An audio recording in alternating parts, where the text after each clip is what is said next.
एक लड़की थी जिसका नाम एनही था। वो एक दिन अपनी बाहों में एक जिंदा पिग उठाकर बस में चढ़ गई। पिग बहुत तेज आवाज में चिल्ला रहा था। उसकी चीखें पूरी बस में गूंज रही थीं। साथ ही उसकी बदबू भी पूरे माहौल में फैल गई थी, जिसकी वजह से बस में बैठे बाकी स्टूडेंट्स काफी परेशान हो गए थे।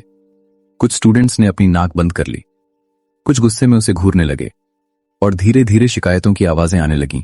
उसी बस में थोड़ी दूरी पर हांसू बैठा हुआ था और तिल से भरी एक भारी बोरी टंगी हुई थी। वो भी उसी तरह मेहनत करके पैसे जुटा रहा था ताकि स्कूल की आउटडोर ट्रिप में हिस्सा ले सके।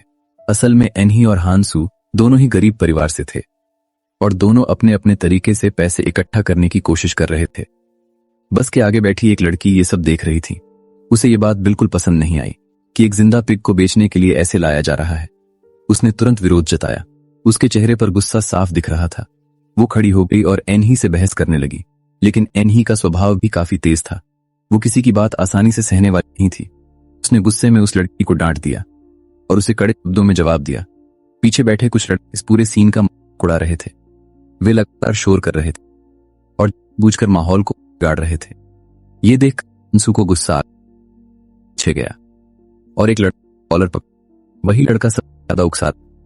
उसने सख्ती से डांटा, साफ कह दिया कि चुप हो जाओ। इस एक कदम से पूरा माहौल शांत हो गया। एनही इस बात से बहुत प्रभावित हुई। उसे पहली बार लगा कि कोई उसके लिए खड़ा हुआ है और यहीं से उसके दिल में हांसू के लिए खास एहसास पैदा हो गया। अगले दिन एनही ने हांसू को अकेले बैठे देखा। वो पत्थर की सीढ़ियों पर चुपचाप बैठा हुआ था। उसका चेहरा उदास था, वो कहीं खोया हुआ लग रहा था। एनही धीरे धीरे उसके पास गई। उसने हल्की आवाज में पूछा, क्या हुआ? पहले तो हांसू चुप रहा, फिर उसने धीरे से बताया कि उसका अपनी गर्लफ्रेंड से ब्रेकअप हो गया है। ये सुनकर एनही कुछ पल के लिए चुप हो गई। वो समझ नहीं पा रही थी कि क्या कहे, लेकिन इसके बाद जो हुआ वो पूरी तरह अप्रत्याशित था। जैसे ही हांसू उठकर जाने लगा, दोनों की नजरें एक दूसरे से टकराईं। वो पल कुछ सेकंड के लिए थम सा गया। अचानक एनही ने अपने हाथ में पकड़ा सोया मिल्क फेंक दिया। वो तेजी से उसके पास आई। उसने दोनों हाथों से हांसू का चेहरा पकड़ लिया। वो अपने पंजों पर उठी और बिना कुछ सोचे उसे किस कर लिया। ये सब इतना अचानक हुआ कि हांसू खुद भी हैरान रह गया। जब ये बात मीरान को पता चली तो वो तुरंत गुस्से में आ गई। वो सीधे हांसू से बात करने निकल पड़ी। एनही को जब ये पता चला तो वो भी उसके पीछे पीछे भागने लगी। वो उसे रोकना चाहती थी। दोनों बास्केटबॉल कोर्ट तक पहुंच गईं। मीरान ने पहुंचते ही बास्केटबॉल छीन लिया और सबके सामने सवाल पूछने लगी। आसपास के स्टूडेंट्स भी रुक गए। सब इस ड्रामा को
वो अपने टीम लीडर के साथ सी फूड मार्केट गया।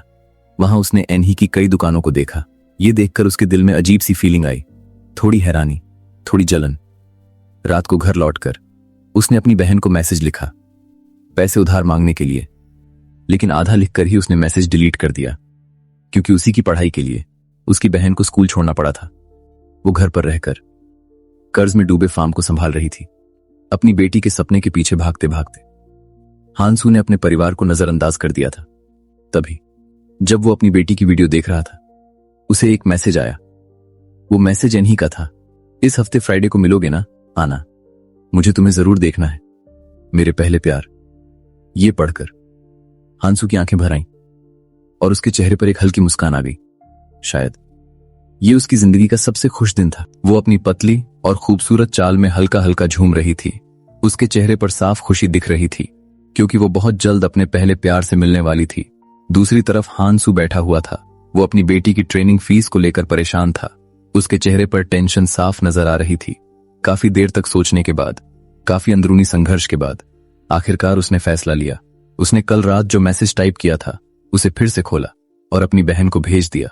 मैसेज भेजते ही वो जल्दी जल्दी तैयार हुआ और अपने स्कूल के रीयूनियन के लिए निकल पड़ा। रीयूनियन में दोस्तों के उकसाने पर एनही स्टेज पर चढ़ गई।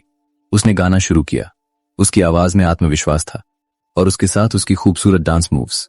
उसकी हर एक अदा लोगों का ध्यान खींच रही थी। कुछ ही पलों में पूरा माहौल बदल गया। सब लोग झूमने लगे। तभी दरवाजा खुला और हांसू अंदर आया। कई सालों बाद उसे देखकर सभी पुराने क्लासमेट्स उत्साहित हो गए। सब खुश हो गए। एक लड़का माइक लेकर उसके पास आया।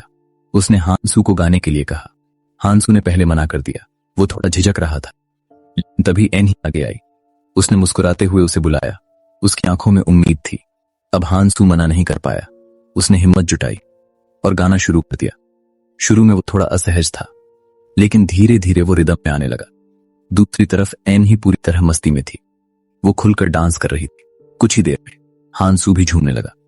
उसने भी अपने शरीर को म्यूजिक पर हिलाना शुरू कर दिया। तभी एक खास शख्स की एंट्री हुई। ली ब्यूंग हुन वहां पहुंचा।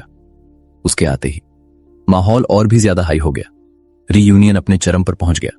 जो इंसान हमेशा सख्त और मजबूत दिखता था, वो यहां थोड़ा थका हुआ और टूटा हुआ नजर आ रहा था। उसकी कहानी अभी बाकी थी। पार्टी खत्म होने के बाद किसी का मन नहीं था जाने का। सब अभी भी उसी माहौल में डूबे हुए थे। इन्हीं ने हांसू की हालत देखी। वो जानती थी कि वो सिर्फ एक नौकरी करने वाला आदमी है। उस पर पहले से ही बहुत जिम्मेदारियां हैं। इसलिए उसने कहा कि सब लोग मिलकर बिल शेयर कर लेते हैं, या फिर वो खुद पे कर देगी। लेकिन बाकी क्लासमेट्स मानने वाले नहीं थे। वो उसे इतनी आसानी से छोड़ना नहीं चाहते थे। तभी अचानक एक अजीब सा आदमी वहां दौड़ता हुआ आया। सब लोग उसे देखकर खुश हो गए। उन्होंने तालियां बजाईं, लेकिन एनही घबरा गई। वो तुरंत उसकी तरफ भागी। इस बीच हांसू काफी शराब पी चुका था। वो नशे में था और असहज महसूस कर रहा था। एनही उसे लेकर एक कन्वीनियंस स्टोर गई। वहां से उसने उसके लिए हैंगओवर ड्रिंक खरीदी। दोनों फिर साथ बैठ गए। शांत माहौल में धीरे धीरे बातें शुरू हुई। उन्होंने अपने स्कूल के दिनों की बातें की, पुरानी यादों पर हंसे। फिर हांसू ने पूछा, तुमने शादी क्यों नहीं की? उसकी आवाज में हल्की जिज्ञासा थी। फिर उसने कहा, क्या कोई सच में अपने पहले प्यार को इतना लंबे समय तक पसंद कर सकता है? उसी वक्त हांसू के फोन पर एक मैसेज आया। वो उसकी बहन का था। मैसेज पढ़ते ही उसका चेहरा उतर गया। वो अंदर से टूट गया। वो खुद को बहुत असहाय महसूस कर रहा था। एनही उसे उसके घर के नीचे छोड़ने आई, लेकिन हांसू ऊपर जाने के लिए तैयार नहीं था। वो वहीं खड़ा रहा। तब एनही उसे अपने साथ मार्केट ले गई। वहां सुबह सुबह काम करने वाले लोग थे, जो अपने हाथों से मेहनत कर रहे थे। ये सब देखकर हांसू के दिल में अजीब सी भावना आई। वो कुछ समझ नहीं पा रहा था। एनही अपना काम करने लगी। वो सामान खरीद रही थी। तभी एक कर्मचारी ने पूछा, आज कितना माल लिया? एनही ने कैजुअली जवाब दिया, बस एक रात का ही काम है। ये सुनकर हांसू चौंक गया। अब वो इस औरत को और गहराई से समझना चाहता था। वो खुद अपनी बेटी के सपने के लिए सब कुछ खो चुका था। उसकी पत्नी और बेटी भी अब उससे दूर थीं और वो उसे छोड़ने तक का सोच रही थी। इसी बीच जब वो अपनी बेटी की फीस को लेकर परेशान था, तभी एनही खुद उसके घर आ गई। दरवाजे पर खड़ी एनही को देखकर हांसू के मन में एक गलत ख्याल आया। उसने जल्दी जल्दी अपनी पत्नी के साथ वाली सारी फोटो छुपा दी। फिर दरवाजा खोला और मुस्कुराते हुए उसका स्वागत किया। अगले दिन दोनों उस जगह गए जहां वो स्कूल के समय अक्सर जाया करते थे। जिंदगी का दबाव अब हांसू पर साफ दिख रहा था। वो धीरे धीरे समुद्र किनारे गया।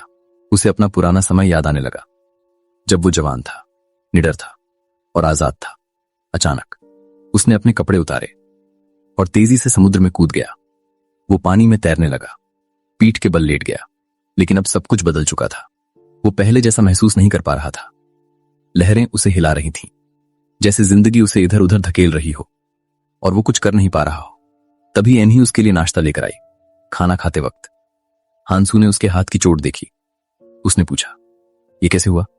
एनही ने हल्के से कहा, मछली काटते वक्त मैं तुम्हारे बारे में सोच रही थी और ध्यान नहीं रहा। ये सुनकर हांसू चुप हो गया। खाने के बाद वो दवा का डिब्बा लाया। उसने बड़े प्यार से उसकी पट्टी की। एनही उसे देखती रही। उसका दिल तेजी से धड़कने लगा। थोड़ी देर बाद एनही ने भी उसके पैर की चोट देखी। वो नीचे बैठी और प्यार से उसकी पट्टी करने लगी। पट्टी करते वक्त उसने हांसू की पत्नी और बच्चे की बात छेड़ी। लेकिन हांसू ने कहा, हम पहले से अलग रह रहे हैं और जब बेटी वापस आएगी तो हम तलाक ले लेंगे बाद में। वो खिड़की के पास खड़े होकर कॉफी पी रहे थे। तभी हांसू ने उसे पूछा, क्या तुम मेरे साथ मोक्पो चलोगी? वही जगह जहां एनही ने उसे पहली बार किस किया था। लेकिन एनही झिझक गई। उसने कहा, तुम शादीशुदा हो, चाहे अलग ही क्यों न रह रहे हो, ये सही नहीं है। लेकिन हांसू ने फिर भी उसे मनाने की कोशिश की।